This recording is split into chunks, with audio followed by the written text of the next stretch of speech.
Hi guys, welcome to my channel. Before starting, subscribe and like the videos, it really helps. The content from this video are taken from the web novel and manga series of Mushoku Tensei Jobless Reincarnation. Now please enjoy the video.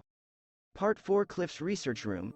After Cliff saw us, he came up to show us that one diaper magic tool with a full face smile. Just look at this, I've improved it a bit and it's become smaller. With this, even if you wear it for long periods, it won't rub against your crotch and cause any pain. Cliff Senpai, do you love Elinalise-san? I interrupted with my words and asked straight to the point. Cliff looked at me with a puzzled face. That's obvious, right? It was a face like he was asked, yesterday, did you eat food? As expected of him, I'd say. Do you intend to continue to love her no matter what happens? Naturally. I love Lisa. You know that much, right? I wanted to hear those words. I explained the situation. The possibility that my family has fallen into a predicament, that my father has a deep relation as friends with Elinalise and she wants to go help them. That it will be a long journey. During that time, the probability is high that Elinalise will end up having relations with other men. In addition, I talked about various things. Cliff remained silent while listening to the story advance, and then flatly said it. If I were to try and go with you, I'd be nothing but a dead weight. That is frankly true, but they're words that are hard to reply to. The one who replied wasn't me, but Elinalise. That's right. Honestly, Cliff's physical strength won't last. If it was the usual Elinalise, then she would continue more oblate. However, this time she said it quite clearly in order to bluntly refuse. I see. Cliff dropped his gaze in regret. That gesture felt like it was stabbing into my chest. I wonder how much he really takes matters to heart with her. If she goes on the journey, then Elinalise has no choice other than to have intercourse with other men.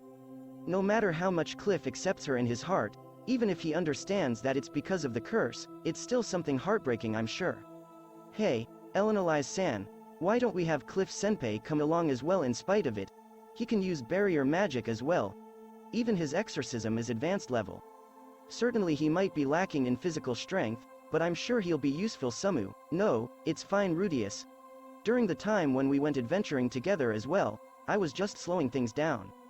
I'm sure, this time as well, even if I were to follow along on the journey, I would just end up as a hindrance. While saying that, Cliff placed the diaper-like magic tool in my hand. Rudeus. Yes. I entrust Lisa to you. Honestly, I thought he would cry out about it more. However, still even more than I thought, it seems Cliff understands his own power. Lisa. Cliff faced Elinalise's direction, and then, from a somewhat lower height from her, gently embraced her. Cliff, just like that the two tightly embraced each other. Lisa. After you return, let's have the wedding ceremony. The curse still hasn't been solved, but we'll buy a house for the two of us and live there together. I've made you feel uneasy because we haven't done that until now, right? That it might just be talk like that. Ah, Cliff, but I'm a cruel woman, you know. This time as well, I was actually planning to leave silently without telling you. The marriage ceremony will be a molest ceremony, but is that fine? Even though Lisa isn't a molest believer. I wonder if Cliff was intentionally ignoring Elinalise's words. In any case, for Elinalise that was fine. Just by hearing those words from Cliff, it seems she was overcome with emotion. Ah, Cliff, I love you. More than anyone in this world. Elinalise pushed down Cliff. By the time Cliff's lower half had been peeled bare, I had left the research room. From here on out, it's time for the two of them. The hindrance will be left here. However, that Cliff, he really knew she was feeling uneasy about his promise to marry when he said that. Part 5. I went around to say farewell to others in each place as well. I won't be able to return for a year and a half. If any trouble happens on the other side, then it might even take 2 years. 2 years is a long time. It's no good if I don't do it properly rather than just a short greeting. The first place I went towards was the staff member room. It's Ginnis's place.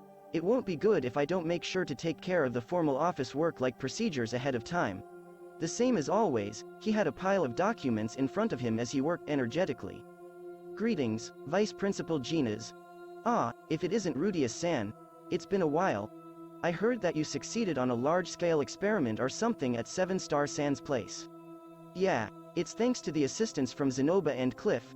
Is that how it was? It seems that story of that one experiment has circulated around to Ginnis as well.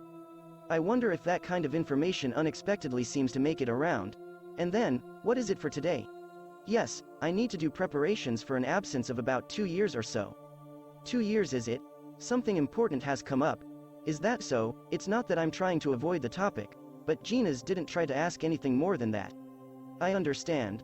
I'll do the paperwork for a temporary absence from school. At the time when you return, please show yourself in front of me again. Is it alright to take a temporary absence for 2 years? If it was a normal student, then it wouldn't be something good, but it's permitted as a special privilege to special students. I'm sure it would have been taken as dropping out normally after all. Thank you very much. No, the special student system is for that sake after all. Then, in addition, could I ask to allow the student known as Elinalise to be treated as a temporary absence as well? She isn't a special student, but she intends to go along with my convenience as an escort. Is that so? I understand. I'll try to make it work out somehow. Gina's pleasantly took that on. It's a really appreciated talk. I said my thanks to Gina's and left the staff member room. Part 6. Soon after leaving the staff member room, I ran into Rinia and Pursena. After seeing me, the two of them raised their hands and approached me. I told the two that I would be absent for about 2 years or so as well. I see. It will become lonely, Nia. If it's going to be 2 years, then we'll have graduated. We won't meet again, Nano. After it was said, I realized it. They're 6th-year students. In another 2 years, they'll have graduated. They'll have returned to the Great Forest. It sure is lonely not be present at that farewell.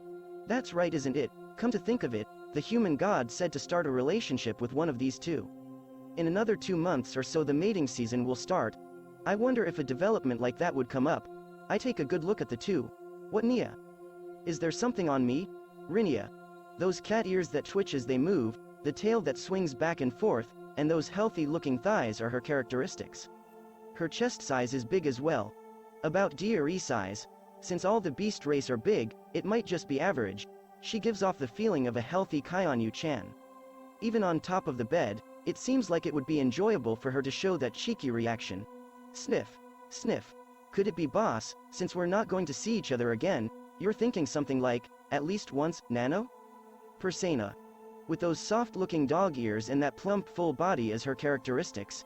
Even among the beast race the dog types seem to be large, but I think her chest is around F. I've groped them several times, but they're considerably soft. If you were to embrace her enough to be buried in them, I'm sure that would feel great. Excuse me. The other day, a certain person gave me the advice to push you two down during the mating season. So I was just remembering that. Seriously, boss, did you have such intention, Nia? Even though I've tried seducing you, since you never get on board I thought we were hated by you, Nano. While the two said that indifferently, they were smiling with a grin. Making children with them. Furthermore, according to the way Hitagami put it, Sylphy doesn't blame me for that, it seems. I wonder if it's because she's pregnant, or else if she doesn't want it to turn into a scene of carnage, I don't know. However, if it means that I'm going to become even happier, I wonder if that means it would result in something that's convenient for me. It's one thing to have a sword to protect Sylphy's honor, but I'm a man as well. It's still somewhat captivating. Having a harem is the dream of a man after all. Accept them as the concubines and do some foursome play with Sylphy. I guess there was such a future out there. Rinia, Pursena. Yes, Nia. Yes, Nano. After calling out to them, the two of them were looking at me with somewhat tense expressions. Let's continue being friends. The two's features crumbled. They shrugged their shoulders and came up from both sides. It can't be helped, Nia. Boss is the lonely type after all. We'll remain friends, don't want to betray Nano. I exchanged a handshake with the two. Thinking about it, this might be the first time I've shook their hands. Female friends, huh? Friendship doesn't exist between men and women. I've heard such talk before though. Well, even if there's some amount of sexual desire mixed in, friendship can still hold true as friendship. What's important is to maintain a mutual sense of distance. Then, we'll meet again. 10 years later, or 20 years later, I don't know though. Right, Nia? In another 10 years, all have become great, so you'll need to prostrate before me, Nia. For the conquest of the Great Forest. The two speaking of their ambitions, I left just saying one thing, I'll pray that it doesn't become a case of Gikokuho. If luck permits, then I'm sure we'll meet again. That's it guys, thank you for watching, subscribe if you want more and don't forget to like the videos.